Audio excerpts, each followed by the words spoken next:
परिवर्तन होगा। और देश को लूट लिया मिल के हुस्न वालों ने, उजला उजला बाल और उजला उजला दाढ़ी वालों। जब हमारे नेता तेजस्वी प्रसाद यादव ने 2000 में ऐलान किया था कि मेरी सरकार बनेगी तो 10 लाख बेरोजगारों को हम रोजगार देने का काम करेंगे। तो किस किस क्षेत्र में रोजगार देगी सरकार? 10 लाख बेरोजगारों को रोजगार देंगे जी। सरकार की किसी तरह नहीं बन सकी, किसी कारण से नहीं बन सकी, लेकिन जब हमारे साथ माननीय मुख्यमंत्री एनडीए छोड़कर और महागठबंधन में शामिल हुए तो हम सरकार में शामिल हो गए। तो हमारे वादे को आगे बढ़ाते हुए माननीय मुख्यमंत्री 15 अगस्त को कहा कि जब नौजवानों का नेता और नौजवानों के आइकॉन तेजस्वी प्रसाद यादव ने ऐलान किया है 10 लाख बेरोजगारों को रोजगार देने का, तो हम इसे आगे गाड़ी बढ़ाते हुए दोनों आदमी कंधे से कंधे मिलाकर बिहार के जो बेरोजगार नौजवान हैं उसको 20 लाख 10 लाख से 20 लाख बेरोजगारों को रोजगार देने का काम करेंगे। 3 साल बचा हुआ है, इस टेन्योर का 3 साल बचा हुआ है और रोजगार के सिले में हम समझते 2.25 लाख बेरोजगारों को रोजगार मिल चुका सभी क्षेत्रों में, और काम जारी है और सरकार अपने वादे को पूरा करेगी। तो मैं ये कहता हूं। और कुछ पूछना चाहते हैं तो हमसे विभाग की कोर्ट से। महात्मा गांधी की हत्यारा कौन है? महात्मा गांधी का हत्यारा आरएसएस के लोग हैं और आज महात्मा गांधी की चर्चा कर रहे हैं लोग, और हत्यारे यही लोग हैं जो हत्या किया है। और 1942 का इतिहास है। आज 9 अगस्त 2022 को एनडीए छोड़कर नीतीश कुमार जी ने महागठबंधन में शामिल होने का काम किया, वो भी ऐतिहासिक दिन है। और उसी दिन हमारे नेता आदरणीय लालू प्रसाद यादव जी, आदरणीय तेजस्वी प्रसाद यादव जी और माननीय मुख्यमंत्री नीतीश कुमार जी ने संयुक्त रूप से कहा था कि हम अब भारत को बीजेपी मुक्त बनाने का काम करेंगे और भारत के में सभी देश के सभी विपक्षी दलों को एक मंच पर लाने का काम करेंगे। आप सभी जानते हैं यह देश, यह बिहार समाजवादियों का घर रहा है और बिहार जब कोई संकल्प लेती है तो उसको पूरा करने का काम करती है। तो बिहार के लोगों ने संकल्प लिया है कि वे देश के सभी विरोधी दल को एक मंच पर लाएंगे, तो लाएंगे। और हम तो चाहेंगे, बिहार वासी भी चाहेंगे कि बिहार का ही मुख्यमंत्री हमारा प्रधानमंत्री हो, ताकि पहला राष्ट्रपति बिहार ने ही दिया था डॉक्टर राजेंद्र प्रसाद के रूप में। हम चाहते हैं कि बिहार के लोग ही प्रधानमंत्री इस परिवर्तन में बने और इतिहास की सुर्खियों में जाए।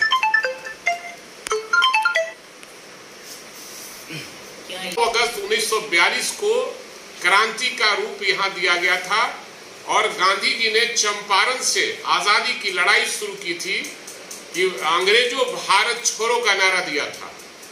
और 1942 में जो क्रांति हुई थी और जो अंग्रेजों को भगाने का काम चल रहा था, उन दिनों ये जो आरएसएस के लोग हैं और जो बीजेपी कल जनसंघ कहलाते थे, ये मुखबिरी का काम करते थे अंग्रेजों का और अंग्रेजों को की दलाली किया करते थे। और आज देशभक्त हो रहे। कैसा देशभक्त हो आप? भगत सिंह जैसे लोगों का फांसी दिलाने वाला यही आरएसएस और जनसंघ के लोग हैं। मुखबिरी करते थे, अंग्रेजों का मुखबिरी करते थे। जैसे देश में गजनी आया था, लोग समझा कि राज करने आया है। गजनी आया था लूटने के लिए। उस समय हिंदुस्तान को सोने की चिड़िया कहा जाता था और गजनी आया और धन लूट कर यहां से चला गया। वही ये बीजेपी वाले हैं। ये देश में अमन चैन छीनने आए हैं, देश में राज करने नहीं आए हैं, देश को तोड़ने के लिए आए हैं। देश को हिंदू मुसलमान कर ऐसे रसातल में पहुंचाना चाहते हैं और ये पूंजीपतियों को आगे बढ़ा रहे हैं। देश आज आर्थिक रूप से गुलाम हो चुका है। हर कोई जानता है कि देश हमारा आर्थिक रूप से गुलाम हो चुका है और देश में जो पूंजीपति है, चाहे अडानी हो, अंबानी हो, इन सारे लोगों को तरजीह दी जा रही है और देश की सारी कमाई का जो पैसा है उन लोग को दिया जा रहा है। हम अगर लोन लेते हैं, 5 लाख लेते हैं, 2 लाख लेते हैं, 1 लाख लेते हैं, तुरंत सर्टिफिकेट केस हो जाता है। और हम समझते हैं कि 72,000 लाख करोड़ ये लोग लोन लिए हुए हैं, लोन माफ किया जा रहा है और एक भी इंटरेस्ट नहीं दिया जा रहा है और देश का विश्व का सबसे अमीर आदमी बन के लाइन में ये लोग हैं। तो ये मोदी क्या चाहते हैं? न बेरोजगारों को रोजगार मिल पा रहा है, न महंगाई पर रोक लग पा रही है। लोकसभा का जो चुनाव 2024 में होने वाला है सर, और नीतीश कुमार हमारे माननीय मुख्यमंत्री, प्रधानमंत्री के दावेदार हैं, उनकी वो हो रही है, तो सर इनके बारे में आपको सर क्या कहना है सर? देखिए, सबसे बड़ी चीज है, उसके पहले मैं कुछ बोल लूं कि 9 अगस्त 1942 को क्रांति हुआ था। देश हमारा 1947 को आजाद हुआ। आजादी के बाद ये आरएस सर एक क्या चीज को लेकर के सर मीटिंग हो रहा है सर? आज ही हम प्राक्कलन समिति के सभापति के हैसियत से 9 जिलों का कार्यक्रम बना हुआ है विधानसभा से, और उसी सिलसिले में कल शाम में मैं यहाँ आया हूँ और हर विभाग के पदाधिकारियों को खबर करके और रिपोर्ट ले रहे हैं। सरकार के काम के सिलसिले में आए हैं, सरकार के काम को आगे बढ़ाने के लिए आए हैं, और चूंकि पार्टी के हम मुख्य प्रवक्ता हैं, उस नाते पार्टी का भी काम हमें करना है, इसलिए रूबरू हम आपसे हो रहे हैं। जो आज स्थिति है देश की, बड़ी ऐसे कगार पर देश खड़ा है कि कभी भी कुछ हो सकता है। महंगाई चरम सीमा पर है, बेरोजगारों को रोजगार नहीं मिल पा रहा है, धर्म के नाम पर राजनीति की जा रही है, सांप्रदायिक सौहार्द को बिगाड़ा जा रहा है। यही सरकार जो मोदी जी हैं, 14 में कांग्रेस की सरकार थी, इन्होंने कहा कि महंगाई चरम सीमा पर है, बेरोजगारों को रोजगार नहीं मिल रहा है। उस समय 300 से 350 रुपये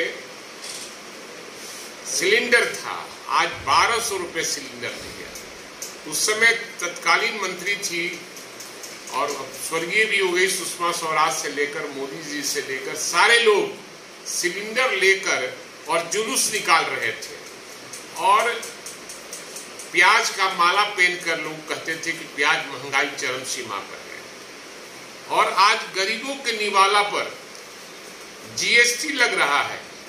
1 किलो, 2 किलो, 4 किलो, 5 किलो जो आटा लेता है उसको जीएसटी देना पड़ेगा।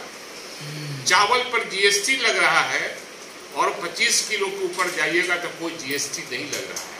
तो साफ तौर पे है कि केंद्र की सरकार, मोदी जी की सरकार, भाजपा की सरकार गरीब विरोधी है और देश में वो महंगाई लाकर देश के लोगों को तबाह करने का काम कर रही है। इसने वादा किया था 14 में मोदी जी ने, कांग्रेस को भगाओ और मेरी सरकार आएगी तो हम 2 करोड़ बेरोजगारों को रोजगार देने का काम करेंगे और स्विस बैंक से पैसा लाकर और देश के हर व्यक्ति के खाते में 15-15 लाख रुपया हम भेजने का काम करेंगे। किसानों के